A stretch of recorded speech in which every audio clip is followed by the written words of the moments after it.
예, 수요일 묵상의 시간입니다. 세상이 주는 거절감을 거듭남으로 이겨내는 성도가 되자. 세상이 주는 거절감을 거듭남으로 이겨내는 성도가 되자. 자, 이런 제목으로 또 오늘 묵상 함께 나누겠습니다. 자, 어제 우리는 바울이 전도하고 있고 또 있는 그 고린도로 각자 사역을 감당하던 그 실라와 디모데가 이제 합류하게 될 때 영적인 시너지가 이제 발생하면서 바울이 더 담대하게 복음을 전하는 그런 상황을 보면서 우리가 이제 교회로 또 셀로 모일 때 우리가 어떤 모습이 되어야 되냐라는 걸 생각해 봤습니다. 그러니까 하나님의 은혜와 거저 주시는 사랑으로 구원을 받은 성도들이 정말 교회 안에서, 셀 안에서 함께 모일 때 사명에 집중하는 그 시너지를 만들어야 되는데 그렇지 못하고 자기의 시기심과 질투, 욕심 등으로 셀의 분위기를 망치고 서로 좋았던 관계 다 깨놓고 다른 곳에서는 마치 자신이 피해자인 것처럼 이야기를 하면서 교회를 온통 혼란 속으로 몰아넣는 그런 사람들이 있습니다. 자, 그렇게 다 분위기 흐려놓고 교회 식구들을 핑계대고 비판하면서 교회를 떠나는 경우가 있는데, 자, 그렇게 되면 진정으로 정말 사명을 열심히 감당하기 위해서 끝까지 교회와 셀을 지키고 이렇게 감당하는 이 남은 사람들만 상처를 마음에 받고, 근데 그런 사람들이 만들어 놓은 그 폐허 같은 이제 막 거의 뭐 이게 폭탄 맞은 것 같은 그런 마음을 추스리느라고 참 애를 쓰는 걸 보거든요. 결국 하나님 주신 사명에만 집중해야 되는데 자중질환과 같은 현상이 생겨서 주신 사명에 집중하지 못하고 집안 싸움하는 같은 것을 하다가 그렇게 지치고 무너지는 경우가 누수 현상이 막 생기는 거죠. 그런 사람들은 자기가 가진 자기만의 그 기억을 가지고 스스로 자랑스러워하고 어디를 가서 어떻게 살고 있는지 몰라도 어디를 가든지 하나님 주신 사명을 늘 방해하고 멈추게 하는 그러니까 그런 부정적인 삶의 습관을 가지고 살고 있는 걸 볼 수 있어요.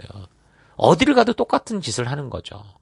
어느 한 곳에 정착해서 자신의 이기심을 부추겨주는 사람들에게 둘러싸인 그런 삶이 아니라 하나님이 우리를 부르신 그 부르심의 앞에 함께 나아가고자 바르게 도전하는 그런 사람들과 함께 변화되고 성장하는 그런 일들이 있기를 바랍니다. 사람들은 누구든 실패와 실수를 통해 배우고 성장하는 거니까 자기 욕심과 이기심으로 자기가 거쳐간 곳을 분열시키고 파괴하는 일들은 한 번만으로도 족한 거죠.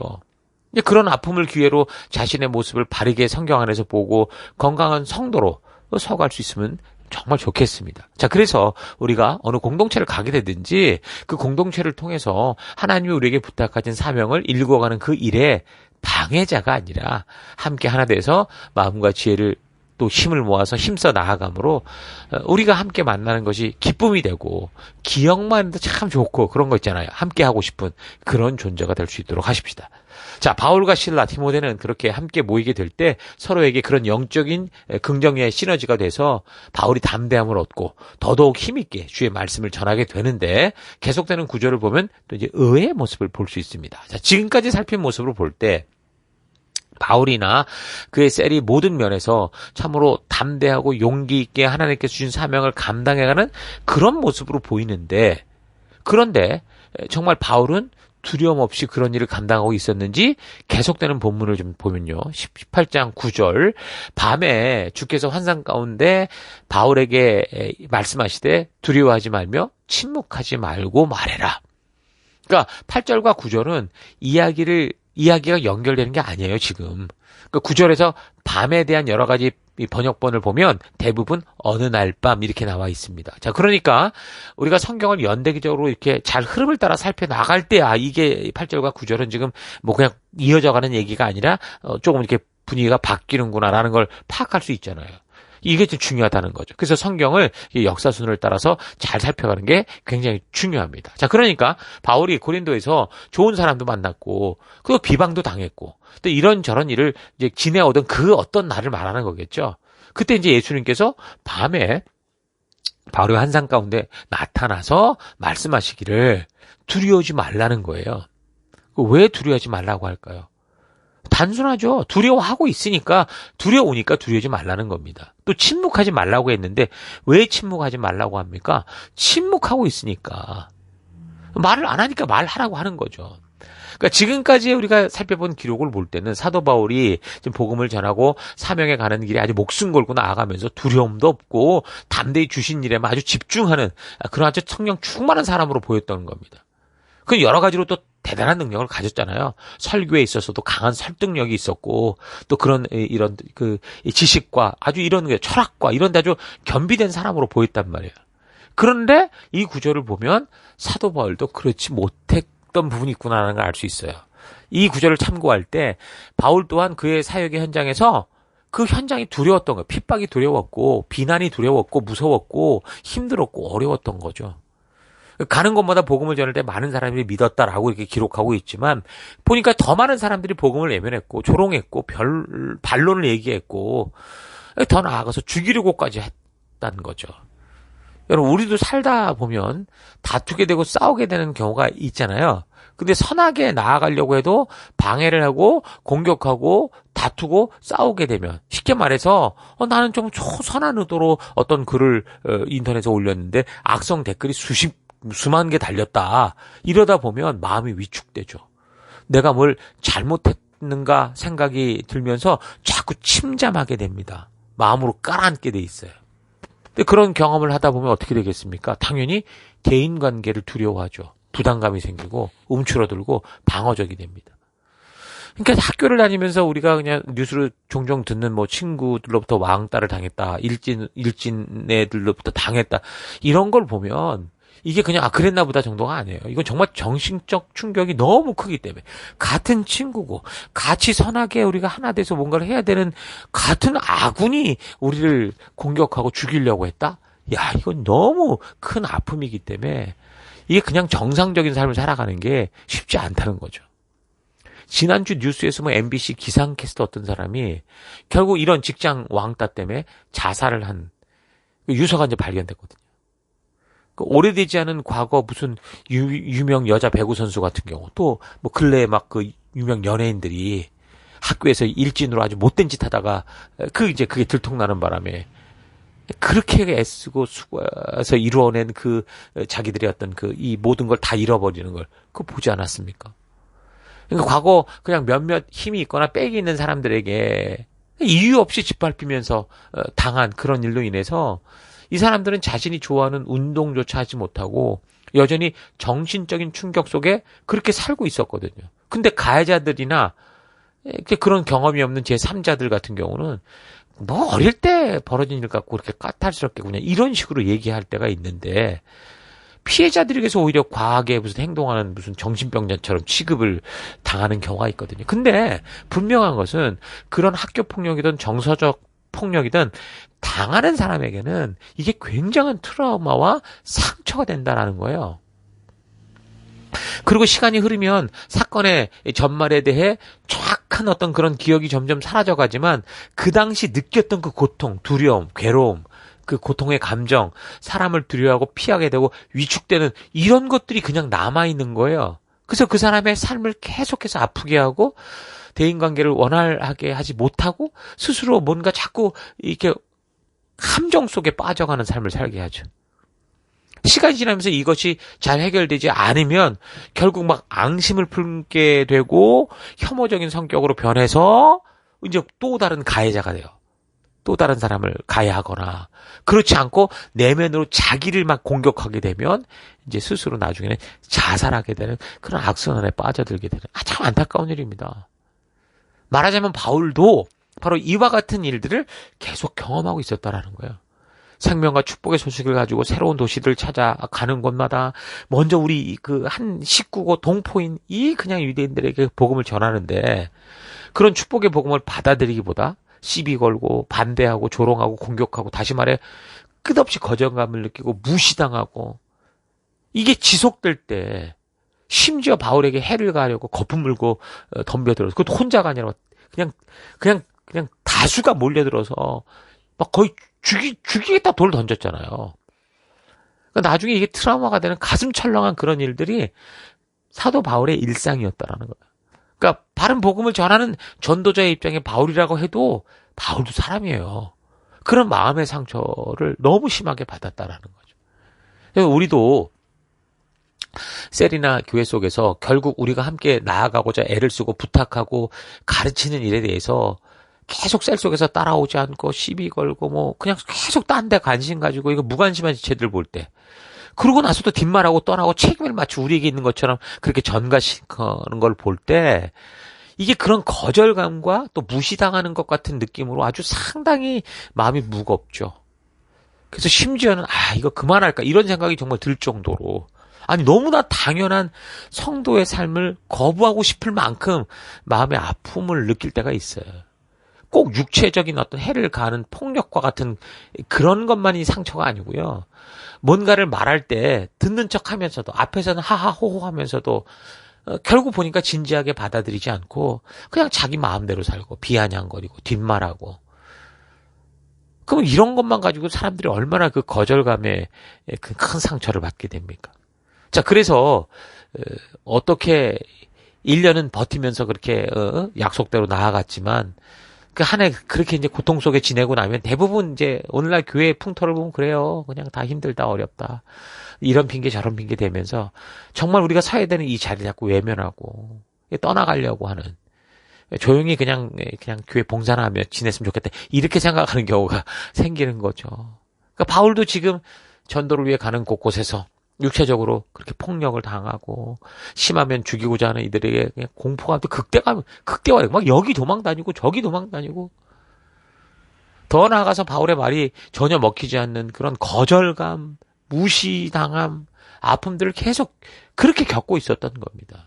그러니까 신변의 위협보다 우리가 뭔가를 정말 진실되게 말해도 이게 전달되지 않을 때 그러니까 셀에서 사람을 세워도 성장하지 않을 때 벽에다 대고 이야기하는 것 같을 때 참 고통스럽고 거절감과 실패감과 막 계속적인 내 스스로에 대한 어떤 자책감들이 너무 많이 생기거든요. 그러니까 이런 사실을 이 17장을 통해 보면 결국 어떤 일들이 벌어지냐면 아테네에서 그랬던 거죠. 아테네에서 똑같이 복음을 열심히 변증하고 전하고 그러다가 결국 고린도로 왔어요. 근데 아테네에서는 누가 죽이려고 해서 도망쳐 온 게 아니거든요. 그러니까 도저히 말을 하고 바르게 얘기하고 알려줘도 설득이 안 되는 거예요. 뭐 그냥 재밌는 얘기처럼 듣고 비아냥거리고 기만하고 웃고 자기 마음대로 생활하고 이게 복음이 제대로 흘러가지 않으니까 어떡한 거예요. 거절하니까 그래서 떠날 수밖에 없었던 거예요. 그러니까 거기서 그 거절감과 그 아픔 속에 떠나왔다라고 볼 수 있어요. 자, 그러니까 그가 복음을 전할 때 많은 사람들이 믿었다라고는 하지만 더 수많은 사람들이 그를 외면하고 조롱하고 배격하는 그런 거절감 속에 자책감 속에 계속 살아왔다라는 겁니다. 거기다 심지어 막 사람들이 죽이겠다고 협박을 하고 심지어 막 죽이려고 덤벼드니까. 여러분 우리가 살아가는 이 시대 이 나라에서는 우리가 뭐 복음 때문에 뭐 육체적 폭력을 당하거나 목숨의 위협을 당하지는 않지만 이런 복음에 대한 무관심 또는 비아냥과 무시하는 태도들이 아주 만연해 있어서 말씀의 가치를 따라 살아가면서 하나님의 뜻을 전하고 가르치는 자들을 무시하고 그래서 이제 거절감의 상처가 굉장히 클 수 있는 그런 분위기입니다. 요즘에 사실 소수인권법이 어쩌니 그래가지고 법을 자신들의 욕심대로 살고자 하는 곳에 이용해서 거리에서 바울처럼 복음을 전하는 사람들을 경찰들이 잡고 때리고 하는 이런 소식들이 있거든요. 기독교 종주국이라고 하는 그런 나라, 영국, 독일, 뭐 이런 미국 이런 데서 이런 일이 벌어져요. 조금 전에 말했지만 같은 교회, 같은 셀 안에서도 우리가 함께 하나의 가치를 위해 강조하고 약속하며 나아가죠 할 때, 부르심 따라 가려고 할 때 그것에 그냥 무관심하고 무지하여 자기가 바라고 기대하는 것만 계속 요구하는 거예요. 셀에 나왔어. 모임에 나왔는데 우리를 부르신 목적은 아무 상관도 없어. 그냥 자기 얘기하고 자기 뭐 어쩌고 이런 얘기만 하는. 그러니까 여러 가지 모양으로 함께 하나 되지 못하는 그런 지체들이 있거든요. 이걸 볼 때 그런 사람을 지금 섬겨야 되는 그 셀과 그 리더들 입장에서는 어떤 면에서 정말 무시당하다는 생각이 들죠. 거절감의 감정이 느껴져요. 그래서 위축되고 반대로 그런 사람들에게 대해서 분노하는 그런 마음이 생기게 되면 하나님이 준 사명이기 때문에 가는 길이라고 해도 상처가 되고 심하면 이제 무기력증까지 올 수도 있어요. 그래서 하나님이 부르신 사명이든 성도의 존재 이유든 그 무엇이든 자신도 모르게 서야 될 자리를 막 피하고 떠나게 되죠. 반드시 우리가 책임지고 함께 해야 될 이 지체들과 자꾸 관계를 멀리하고 소홀히 여기려고 하는 나도 모르는 그런 삶이 될 수 있다는 거죠. 그러니까 하나님이 부르신 그 부르심을 따라가는 바른 관계로 나아가도록 우리가 그렇게 부름을 받았기에 그렇게 가려고 하는데, 그렇게 사명주심적인 바른 관계로 가려고 하니까 힘들고 상처가 되고, 그러다 보니 마치 이제 지구와 달이 가까워져도 멀어져도 안 되는 그런 관계잖아요. 그것처럼 이제 교회 안에서 누구든 간에 그 정도만 그렇게 하는 경우가 있어요. 물론 우리가 이제 리더십 교육 속에 인턴 교육을 받다 보면 훌라후프 법칙이라는 게 있어요. 적당한 거리가 분명히 어떤 선이 있어야 되는 얘기를 해주는데, 그런 걸 넘어서서 이런 관계가 되면 참 힘들고 어렵죠. 교회가 그러면 힘들게 느껴질 수밖에 없게 되거든요. 그러니까 사람들이 가장 아픈 거는 거절감이란 말이에요. 나는 이제 친절하게 가는데 저들이 나를 거절하고 외면하고 우습게 여기고 그냥 한마디로 쌩까고 이러면 정말 고통입니다. 거절은 사람을 그래서 두렵게 하고 자신감 잃게 하고 자꾸 움츠려들게 하죠. 거절감에 대한 이 두려움, 우리 그런 거에 대한 어떤 우리가 마음은 보이지도 않잖아요. 근데 그 보이지도 않는 그게 지금 이 리더들의 마음을 움직이지도 못하게 하고 좌절하게 하고 막 스스로를 학대하기도 하는 거. 그래서 이제 이 아이들 사이에서 벌어지는 그 왕따 사건, 아까도 말했지만 결국 그 순수한 아이들이 죽음으로까지 가는 경우가 생긴다니까요. 그러니까 지금까지의 바울의 전도 여정을 살펴보면 그를 환영하고 복음을 기뻐하는 사람들보다 사실 그렇지 않고 적대적이거나 무관심한 사람들이 더 많았습니다.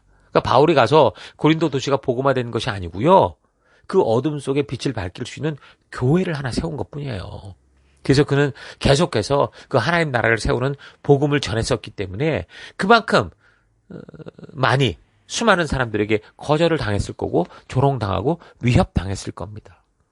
그렇게 거절당하고 무시당하게 되면서 자신도 모르게 자꾸 스스로 부정적이 돼서 자신에게 장점이 될 수 있었던 것도 오히려 이제 단점이라고 막 생각하게 되고, 내가 잘하던 것도 그렇잖아요. 칭찬해주면 막 사람들이 더 이게 잘 나갈 텐데 자꾸 비아냥거리고 희죽거리고 이러면은 위축돼서 그것도 못하죠. 하던 것도 못하잖아요. 그러니까 바울이 지금 이런 어려운 가운데 직면했다라는 거예요. 그래서 사도 바울이 적은 편지들을 보면 그가 정말 지식적으로나 모든 것에 좀 대단한 사람이었거든요. 근데 그렇다고 그가 말을 아주 잘하는 달변가냐, 그건 아니었던 것 같아요. 오히려 말이 어눌했고 말솜씨가 좀 최악이었던 것 같아요. 그러니까 바울 자신이 고린도 후서에 스스로 그렇게 고백하기를, 고린도 후서 11장 6절에 보면 내가 말에는 조라나 지식은 그렇지 않다, 이런 걸 보면 우리가 분명히 이 사실을 알 수 있는 거죠. 뭐 아무리 많은 걸 알아도 잘 전달하지 못하고 내가 전달하고 열심히 했는데 이해하지 못하면 위축될 수밖에 없죠. 거기에다가 사도 바울은 외적인 부분도 좀 최악이었던 것 같아요. 남자가 아주 잘생기면 우리가 보통 이제 그리스 조각상 같다 그런 얘기 하거든요. 뭐 요즘에는 이제 무슨 아이돌 같다 그러는데 과거엔 그랬어요. 그리스 조각상 같다고. 그런 사람들이 지금 고린도 도시에 득식을 했는데, 그렇지 못했던 바울이 사역을 할 때 이게 이제 외모가 부정적인 이 어떤 그런 꼬투리가 돼가지고, 그러다 보면 이제 자기도 이제 모르게 남과 이제 외모를 비교하게 되고, 그럼 위축될 수밖에 없는 그런 상황이었던 거죠. 초대교회 당시 기록된 어떤 기록물에 보면 그런 바울의 외모에 대해 묘사하기를 뭐라고 그랬냐면, 그는 키가 정말 작았다. 특히 성도들에 비교하면 그렇게 보였다. 그의 코는 울퉁불퉁하고 크고 길게 널브러져 있어 보였다. 이런 외모는 얼굴에 참 맞지 않아 보였다. 그의 머리카락은 힘이 없어 보였고 탈모가 심한 상태였다. 그의 고난은 심했는지 늘 상체를 굽혀서 다녔으며 몸 전신이 말라서 보기 흉측했다. 내가 본 전체적인 그의 모습은 언제 죽을지 모르는 쓰러져가는 사람 같아 보였다. 다리 역시 너무 가늘어서 걸어다니는 것조차 도움이 필요해 보일 정도로 약해 보였다. 한마디로 그의 용모는 못생긴 병자였다. 와, 이렇게 기록이 돼 있을까 싶을 만큼. 그러니까 이런 외모를 가진 사람이 그 그리스의 잘생긴 사람들 앞에서, 그 아이돌 같이 생긴 그런 사람들 앞에서 계속 거절당하고 계속 무시당하면 아마 그 사람들이 있는 근처로 가기도 쉽지 않았을 거예요. 또한 그에게는 보니까 아주 안 좋은 질병이 있었던 것 같은데 아마도 간질병이었을 거다라고 말하는 학자도 있거든요. 그러니까 외모도 그렇고 말주변도 없는데 거기에다가 이제 말씀을 전하겠다고 용기를 내서 하는데 갑자기 뭔가 육체적인 이런 질병으로 고통스러운 모습을 자신이 지금 하나님의 능력 이래가면서 막 전하는 그 사람들 앞에서 보였다고 생각해 보십시오. 다시 말하면 사도 바울을 통해서는 복음을 전할 수 있는 좋은 조건이 거의 없었다라는 거죠. 그러니까 그 삶 자체가 어떻게 보면 굉장히 어떤 거예요. 이 사람 자체를 위축되게 만드는 삶이었을 것이고 사람을 자꾸 피하게 하는 그런 삶이었을 거라는 거죠.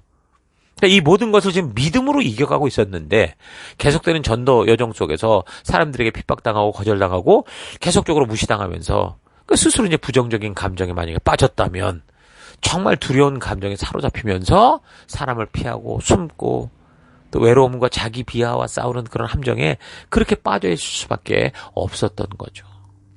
자, 그렇게 보면 우리는 바울의 전도 소식만 전해 듣고 있어서 그가 대단해 보였지만 바울에게 전도는 정말 여러 가지로 힘들고 어려운 자기와의 싸움이었을 가능성이 큽니다.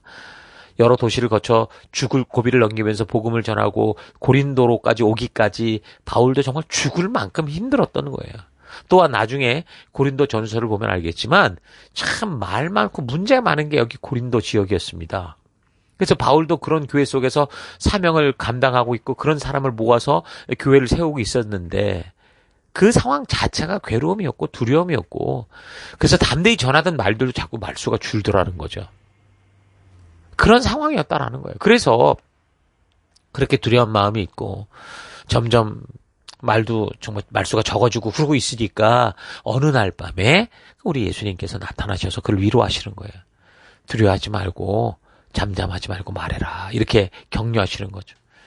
그 자신의 열정과 성경적 지식과 혼신을 다해 전할 때 믿고 돌아온 사람도 있었겠지만 더 많은 사람들이 거절하고 조롱하고 무시하고 심지어 육체적으로 공격하고 상하게 하는 일들을 반복적으로 당하면서 바울은 정말 바닥에 있었던 것 같아요. 바닥에. 그 감정과 그 심정이 그리고 그 이 사역의 노고 속에 정말 완전 바닥으로 떨어지는 거죠. 그런 그에게 성령 하나님께서 위로를 하시는 거예요. 아주 중요한 말씀을 하시죠. 너는 그 외로움과 고통과 거절감 속에 있는 것 같지만 내가 지금 너와 함께하고 있다는 거예요. 나는 너를 떠나지 않았어라는 거죠. 그러니까 거절감에 대한 상처 회복은요. 그런 내 자존심을 회복해야 되고 그리고 스스로를 소중히 여기고 이 자신감을 되찾아야만이 이 회복이 됩니다. 그러니까 자기가 받은 상처는 지워지지 않고 평생을 그 흔적을 가지고 살아가야 되기 때문에 일단은 이 상처를 자신의 일부로 받아들이는 거. 그래서 나는 원래 이런 모습이야. 그러나 이렇게 나는 소중해. 왜? 하나님이 함께 하시기에. 이렇게 나아가야 되거든요. 그래서 더 중요한 거는 스스로를 소중히 여기면서 자신감을 되찾아 자존감을 회복하는 건데 그건 상처받은 자기 스스로 그걸 해내기가 쉽지 않은 거죠. 혼자 그렇게 있으면 정말 아주 건강한 사람이 될 수 있는데 쉽지 않으니 많은 사람이 우울증과 조울증과 여러 가지 고통 속에 지금 있는 거 아닙니까? 그래서 하나님께서 그 상처보다 큰 축복, 그 상처를 이길 그 축복을 주시는 거예요. 그 하나님만이 해결해 주시는데 그게 바로 내가 너와 함께 있겠다. 내가 너와 함께 하고 있다라는 거였어요. 여러분, 우린 절대 혼자 아닙니다. 인간은 하나님과 함께 할 때 스스로의 소중함을 알게 되고 스스로가 예수의 피로 산 귀한 이 생명이며 그래서 내가 부족하지만 이 모습 이대로 하나님은 나를 사랑해 주시고 존귀 여기고 계신다. 나는 소중한 자다라는 걸 알면 그러면 이제 자존감이 회복이 되는 거예요. 그래서 이 복음이 진정한 말씀이 여러분에게 그런 자존감과 그런 회복에 놀라운 축복을 주는 거죠. 그래서 나에게 준들을 찾아가서 상처를 준 사람들 찾아가서 일일이 네가 이래서 저래서 보복하고 그렇게 하는 게 그게 위로가 아니고 가지 않아도 지워질 수 없는 이 상처 이거 능히 이길 수 있는 게 자존감 회복이니까 그러니까 사람들이 진정한 자존감의 회복은 우리를 창조하신 하나님이 내 모습 이대로를 사랑하고 계신다라는 이 믿음 나와 함께 하신다는 이 확신에서 온다는 거 잊지 마시고 그런 회복이 여러분에게 있길 바랍니다. 우리 스키셀 리더들 오랜 동안 함께 수고하고 애쓰면서도 결국 많은 사람이 떠나가는 걸 볼 수밖에 없었던 이 지체들이 이 말씀을 통해 그런 위로와 그런 하나님이 함께 하시는 임마누엘의 이 귀한 소식을 통해서 정말 회복되는 시간 되기를 바라요. 자, 그래서 그런 상처와 아픔 속에서 두려워하고 말문이 막힌 바울에게 두려워하지 말라 말씀하시면서 침묵하지 말고 네가 지금까지 그렇게 즐거이 전하던 그 귀한 복음을 전하고 말해라 하시면서 어떤 상황이든 해야 하는 것을 하라는 식으로 말로 강제 명령을 하는 게 아니에요. 복음을 전하고 말해. 알았어. 다 알아. 내가 함께 있잖아. 그냥 말해. 이렇게 한 게 아니라고. 그의 그 깊은 상처받은 마음을 만나주시면서 그 모든 두려움과 상처에서 이 완전한 회복의 길로 인도를 해주시는 겁니다. 18장 10절 내가 너와 함께 있음에 그러니까 내가 너와 함께 있다는 사실을 분명하게 깨닫게 하고 확신을 주는 이 하나님의 말씀이 지금 바울이 두려워하며 침묵할 수밖에 없었던 거절감과 무시당함, 이 협박당하는 위협으로부터 완전한 하나님의 치유를 얻은 겁니다. 그러니까 하나님이 함께 하시는 이것이 바울을 회복하게 하고 이것이 바울로 하여금 담대한 믿음의 증인으로 나서게 하는 유일한 힘이 되는 거예요. 대적과 싸울 군대를 구하고 대적의 말싸움을 이길 말주변과 언변수를 구하는 게 아니라 나는 비록 약하고 예전과 다를 바 없는 약점들이 가득하지만 그런 약한 나로 강하게 하시고 이 모습 이대로 하나님의 살아계심을 전할 수 있는 통로가 되게 하시는 거죠. 그래서 우리는 다른 그 어떤 축복보다 하나님이 함께 하시는 이 축복이 가장 소중한 축복이라는 거 잊지 마시고 나의 모습 이대로 하나님을 온 세상에 알게 하고 나로 존귀한 자로 살게 하는 이 축복을 누리시기 바랍니다.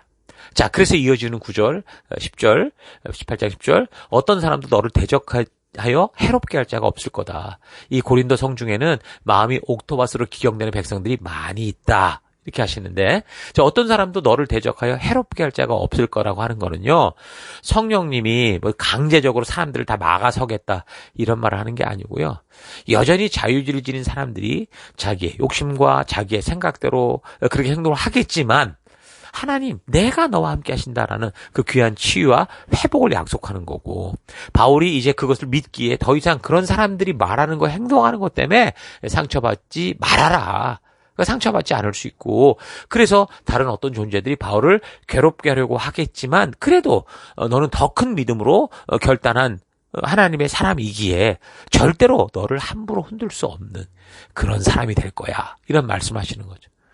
그래서 그런 믿음의 눈으로 볼 때 이 성중에는 삼위일체 하나님이 이미 기경하고 씨를 뿌린 영혼들이 있고 그래서 그 딱딱했던 마음들이 점차 옥토밭으로 변화되고 있고 그 심정들 속에 그 메말랐던 그들의 마음 속에 이제 씨가 뿌려지고 새싹이 돋아나고 있는 그런 영혼들이 있다. 이 얘기를 하는 거죠. 그래서 바울이 비록 자신은 여전히 부족하고 연약한 모습이었지만 또한 주변의 상황과 환경은 여전히 달라진 게 하나도 없었지만 그래도 더욱 힘내서 그래서 내 모습 이대로 받으시고 나를 통해 일하시는 성령 하나님이 충분히 나를 통해 일하실 수 있도록 증인의 삶을 살았던 겁니다. 우리도 지금 이 멜버시티 교회를 17년 넘게 섬겨오면서 우리가 생각하는 것처럼 열매를 보지 못하는 것 같이 힘들 때가 있을 겁니다.